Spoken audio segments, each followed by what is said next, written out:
Hello, and welcome to the Jesus People podcast. My name is Micael Grenholm. My name is Sara Grenholm. My name is Memory Kamoyo. Hello and welcome, Memory Kamoyo. It's very nice having you here. Thank you. You are a dear friend of ours. Mm-hmm. You're part of our church, Mosaic. I'm and we're proud so of that. blessed. Yes, we're proud too. And Memory, you are the first princess to join the Jesus People podcast. Thank you. Oh, no, we should be thanking you. When we started this podcast, I did not imagine interviewing royalties, but here we are. I'm humbled. Yeah, so tell us about yourself, Memory, and how come that you are actually a princess? Okay, as you have already heard, my name is Memory Kamoyo. Kamoyo is my husband's name. My maiden name is Memory Shipiola. I come from a small village in Malawi called Chapuka, and I'm from the royal family. And not just to that side, my mother is also a princess. It comes from a small village, Bangochirwa, in northern Kasungu. So in both sides, I'm the loyal princess. You are a double princess. I'm a double princess. Wow. Now that's definitely the first time we're talking on this podcast with a double princess. Thank you. Yeah. And Memory, you have been staying here in Sweden now for 1.5 years. Yes. But it's not the only time when you have been away from Malawi. Yeah. You have been traveling around the world on account of the Malawian government. Is that right? Yes, it is. So what have you done for Malawi's government? Okay. First of all, I have to say that I work with the government of Malawi as an environmental officer in the Department of Environmental Affairs. I have been working there more than 10 years now. I have been working in so many positions. At first, I worked as a district environmental officer in Lilongwe and in Cheo districts. And then I went to the department. During these positions, I was sent by the government to have training in Japan and also to different conferences like Germany, South Africa, Ghana, India. In different conferences where we could discuss from climate change, biodiversity, and ozone layer depletion or management. Yeah. So obviously you are very interested and educated in sustainable development. And in fact, that's what you're studying here, a master's degree in sustainable development. Yes. So how come that you found this interest for environmental issues? The world involves around the major three things. That's nature, people, and the culture, the society. So I was actually interested from when I was taking the bachelor's at Bunda College of Agriculture, because at that time I was just I was doing bachelor's in environmental sciences. But environment on its own, when you think about nature cannot stand on its own, people cannot stand on its own, and even the culture. So it's a system that involves around these three things. So I wanted to know more about the interconnectedness of these three issues. That's why then Sweden is a forerunner for sustainable development. I was reading so many issues and I wanted to have education from that country. So that's why I'm here. Wow. Now, Sarah, Yes. you study economics and agriculture. Agronomics, is that the English term? Well, yes. Yeah. But also agriculture. yeah, and environment. Now, when you hear that, Memory came to Sweden because we're the top star in sustainability, what do you feel? Well, what I feel is basically that we are a bunch of hypocrites. Ooh. Yeah, but like, because you must have noticed that too, Memory, that like we are, that like even though we know so many things about sustainable development, we know so many things about the environment, we never like put it into practice. Like because we are so comfortable and we don't really want to like compromise our comfortability. So like we know so many things and we know what to do, but we don't do it. So like scientifically maybe we are on the forefront, and like in some areas like recycling maybe we are on the forefront, but when it comes to like reducing our carbon footprint, we're really not on the forefront because Bangladesh is It's better. yeah. So why didn't you go to Bangladesh? Okay, but at that moment when I was searching, actually I had the picture which, social media, on the internet you get about Sweden. It's so marvelous. And you'd think that everything is just like super in Sweden. Oh, yeah. And that's the picture on internet what I got. Yeah. But when I came on the first day, when I saw like papers lying around, I was like, what the hell is that? Because oh, sorry, I said hell. Yeah, but actually I didn't think that I'll find even a bottle lying around in Sweden. Because the picture I got back home, it was totally different. And then you would see people talking about individual choices, and in fact they indicate, Sweden is the best. Sweden is importing waste from other neighboring countries. I was like, what? In Malawi, the problem of waste, it's a headache. But when I came here, actually, I discovered that Uppsala is good, but other cities are as bad as maybe back in Malawi. Wow. Yeah. And now we're heading into the Christmas season. Yes. We recently experienced Black Friday, which is something that we've imported from the United States. And every Christmas season, almost every Christmas season, we hit new records in Sweden when it comes to consumption. So Christmas has really become a consumption feast. Obviously, Christmas is originally, at least, a celebration of the birth of Jesus. Yeah. Do you think Jesus envisioned that people would celebrate his birth by consuming PlayStations and jewelry and so much stuff? No.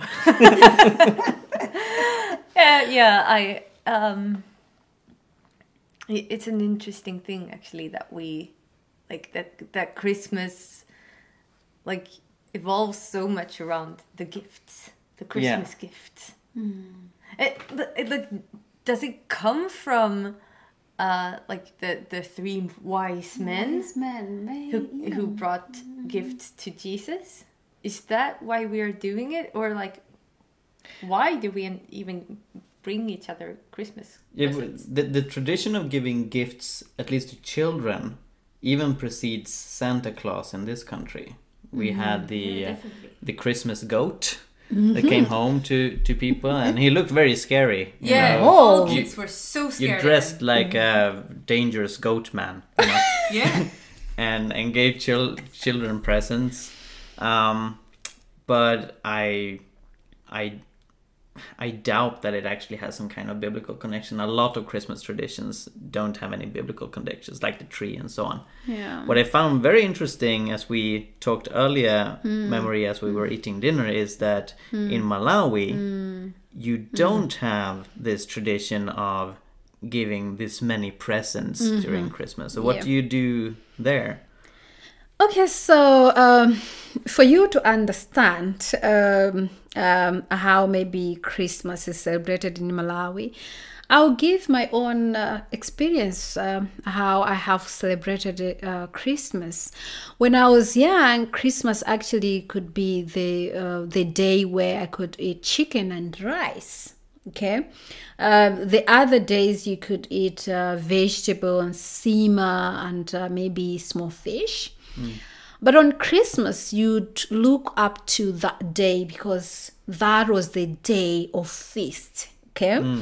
And during around that time, also, you would wait for your parents to buy you new clothes. Okay.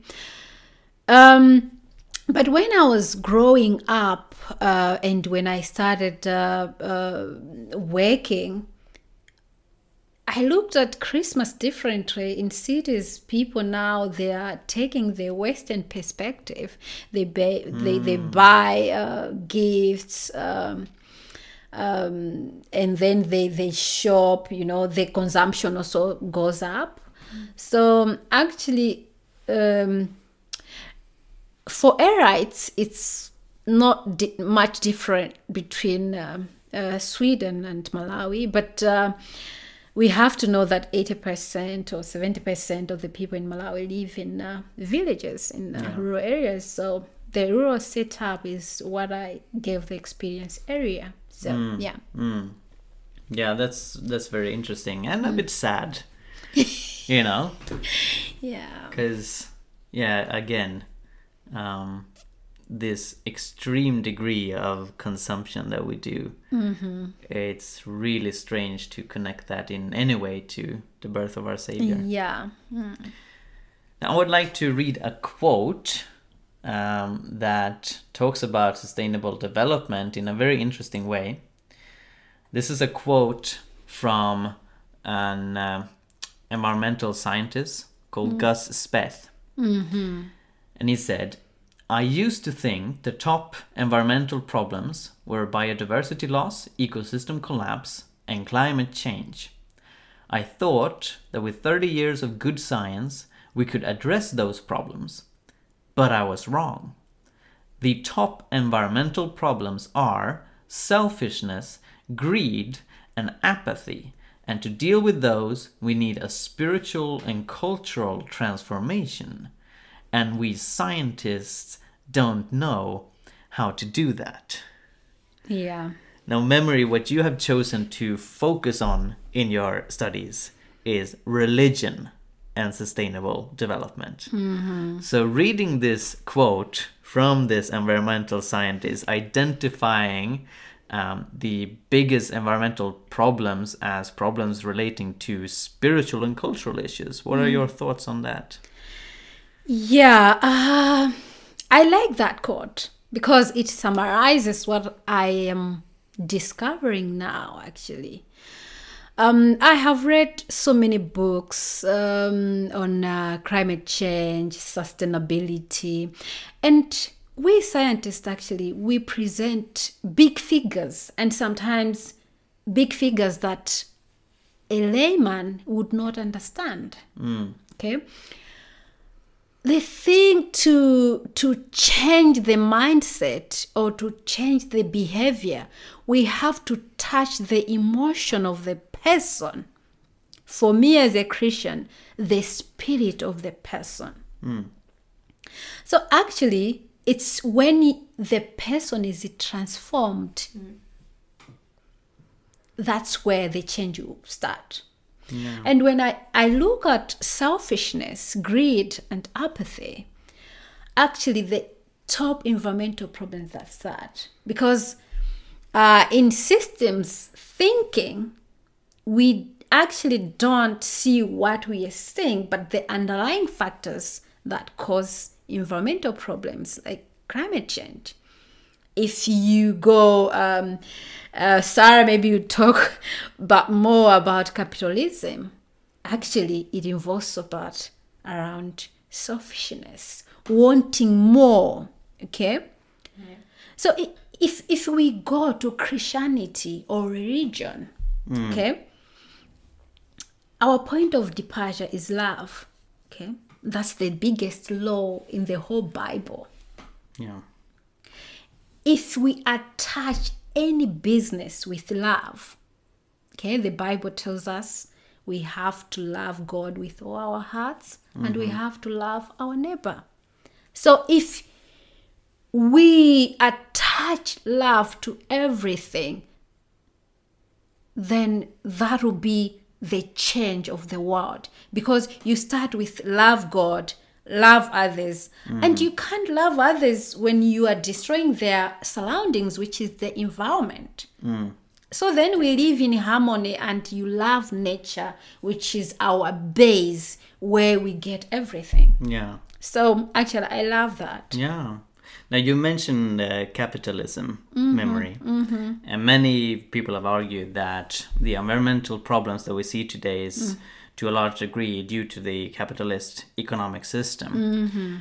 But we have many Christians defending capitalism. We have Christians arguing that no, capitalism isn't based on selfishness and greed. Capitalism is just being productive, and the Bible free. The Bible says that we should be free and that we should produce and work with our hands and so on.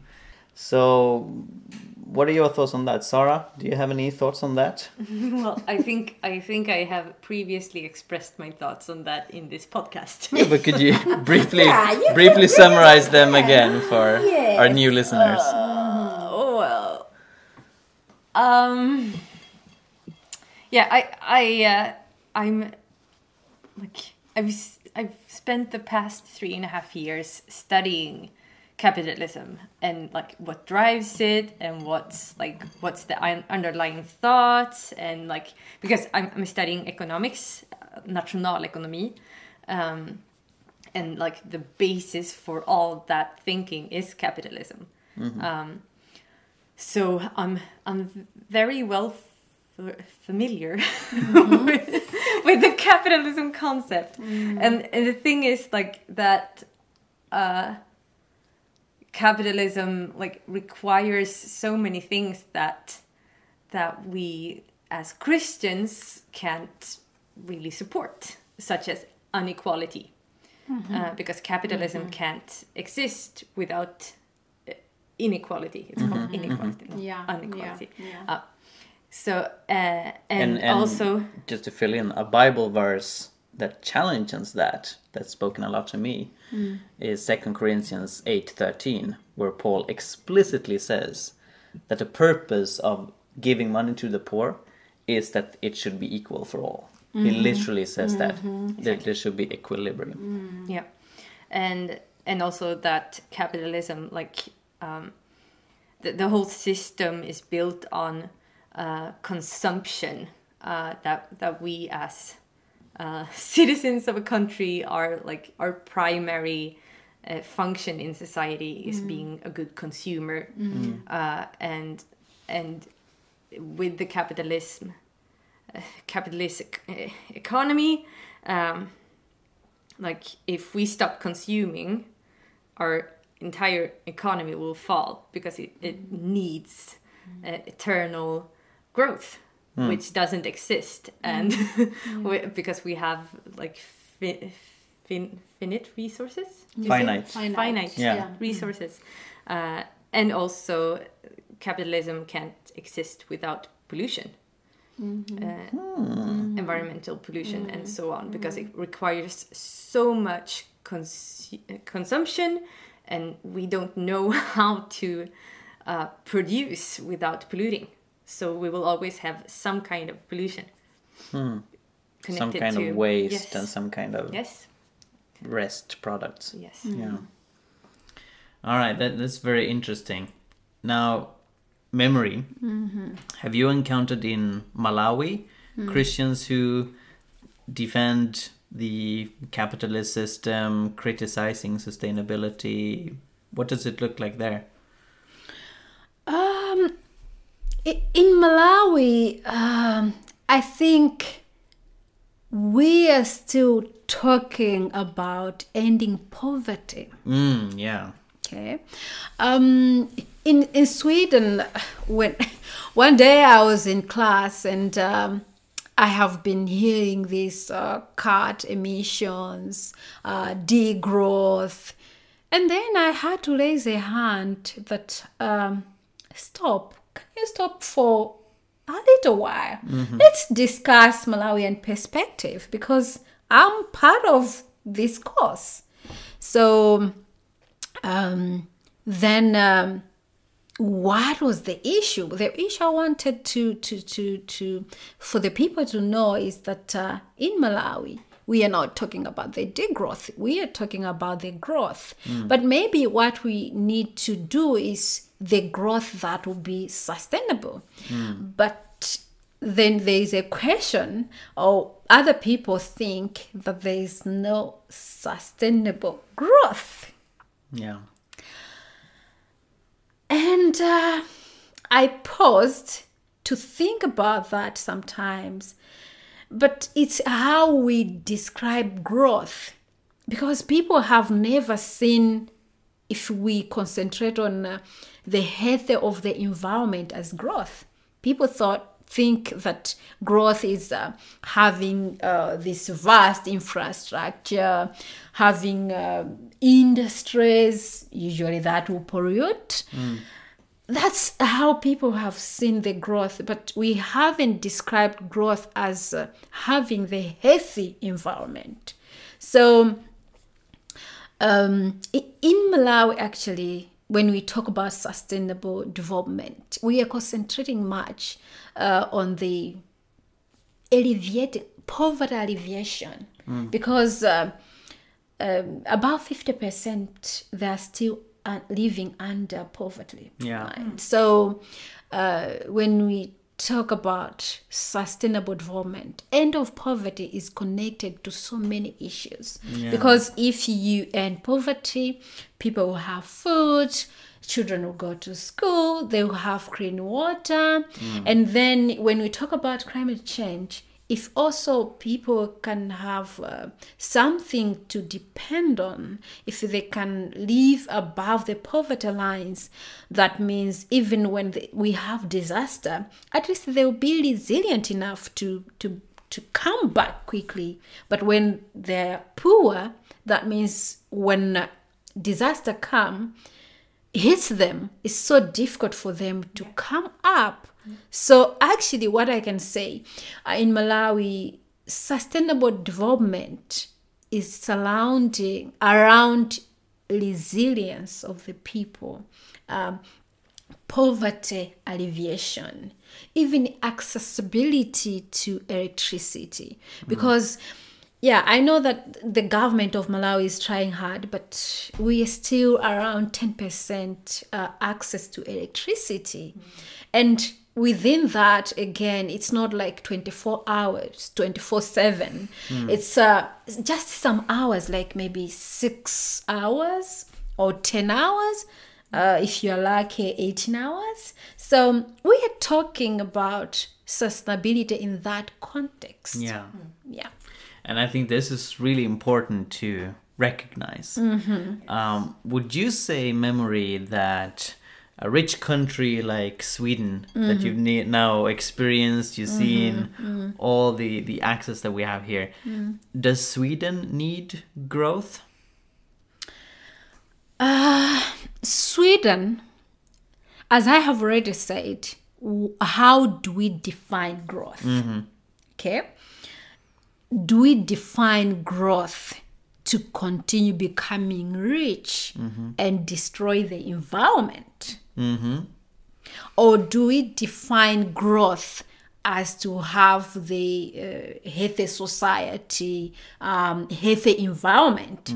So if we define that, then Sweden needs to have healthy society, healthy environment, but not actually to become more rich. Exactly, yeah. Because I can see that Sweden, coming from Malawi, coming from where I'm coming from, Sweden has it all. Yeah. And they don't need to keep on acquiring so much, because already you have so much in Sweden, I can say.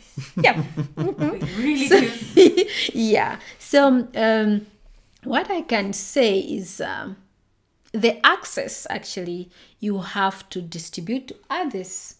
Don't be greedy. You have too much. And share with other countries like Malawi. Yes, yes. That would be sustainable. Yes. And I'm also thinking that because Sweden, we don't need economic growth as we define it today. Well, yeah, we need it for the capitalism, like our capitalist wheel to keep spinning. The hamster wheel. The hamster wheel. We need it for that. But like, really, we don't need growth because we are already too well off. But like, for other countries that are actually in desperate need of economic growth, like Malawi and Mozambique and sub-Saharan Africa, that are really in need of economic growth to like provide school and healthcare and like just like lift people out of poverty. For them to be able to do that, the Western society needs to stop growing because like we are growing on the cost of other countries. Yes. And also like our environment, it can't handle all of us growing at the same time, basically. So I think we have to like keep two thoughts in our heads at the same time. That some countries in the world are so in need of the growth that we don't need, but are like holding on to just out of tradition, basically. So yeah, and also I read a book called Donut Economics. Yes, and I read that. I know you did. I think I recommended that to you. Yeah, but we had it as course literature, actually. Who has written Donut Economics? Kate Routh. Yes. Kate Routh. Reworth. Routh. Okay. Kate Reworth. Routh. Yes. Yeah. Anyway, she had a really interesting like conclusion in her book, because she said or the basic idea in that book is that like the economy needs to be redefined, and not to be just an arrow growing or decreasing, but it needs to be redefined as a donut. With like the hole in the donut is like our basic human needs, such as healthcare, school, food, like everything that we need as a society to thrive. And the actual donut part is the planetary boundaries, which is like the boundaries, like if we cross them, we are living on the expense of the planet. So basically the needs are the inner ring. Yes. And the boundaries are the outer ring. Yes. And the thing is that no country on earth has actually achieved the inner ring without crossing the outer ring yet. So that is like all the countries. That's uplifting. Yeah, but all the countries that has actually provided their society or the people in that country with all the like basic needs for human life, also have trespassed the outer or the planetary boundaries. So like sometimes we are talking about development as if like all development are going in the same direction as the Western world, but we are actually really bad examples of what development should look like. Yes. So like not just like the challenge for countries like Malawi, for example, is not just like ending poverty in their country and develop the economy and so on, but it's also sort of reinventing the wheel and redefining development at the same time, and like before it becomes too late. Exactly, because like just going like in the already treaded path that the Western world has made is a really bad direction. Yeah. I wanted to comment on the donut economics. Of course, I led to that the book comes from where they want to define the strong sustainability. You know, there is weak sustainability and strong sustainability. Please explain the difference. Okay, so if you go back, sustainable development was presented as 3 rings, rings that are cross. And you could have society, economy, and nature as independent rings. Yeah. That gives us an illusion that each ring could stand on its own. Yeah. But then, if you go to strong sustainability, the earth, the planet, the environment is the base of everything. Yeah. So the planet sets the base of what we depend on, and the economics and the society are on top of that. That's an actual picture what we need to depict. Yeah, because we can't survive if we destroy our environment. Yeah, and that's also the paradox in when people talk about the prioritizing the economy instead of the environment, you know, and we shouldn't be too focused on these environmental issues. We should think about what sustains our economy, what gives economic growth, because, you know, if you don't have a planet to grow your economy on, you won't have any economy. And also, like sometimes we are talking about like saving the environment as if that is the goal, as if the environment is actually at stake, or nature is at stake here, because nature will survive. It will. Yes, like, it will. But it's actually, like it's humanity that we are talking about here, and not just humanity, but all the species that are on Earth now that is at stake here. So like what we are destroying is not really the nature, because nature will outlive us. But what we are destroying is our ability to live on this planet. Yeah.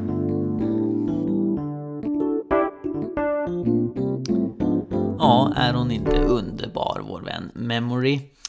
Vi fortsatte intervjun med att fråga henne och diskutera tillsammans olika argument mot att kristna ska engagera sig för miljön. Argument såsom att frälsning och evangelisation ju är mycket viktigare, och att Jesus ändå kommer komma tillbaka snart, och då kommer jorden gå under ändå, så varför försöka rädda en sten som redan kommer brinna.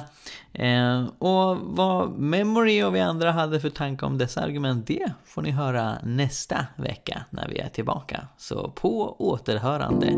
God jul, god fortsättning och Gud välsigne er.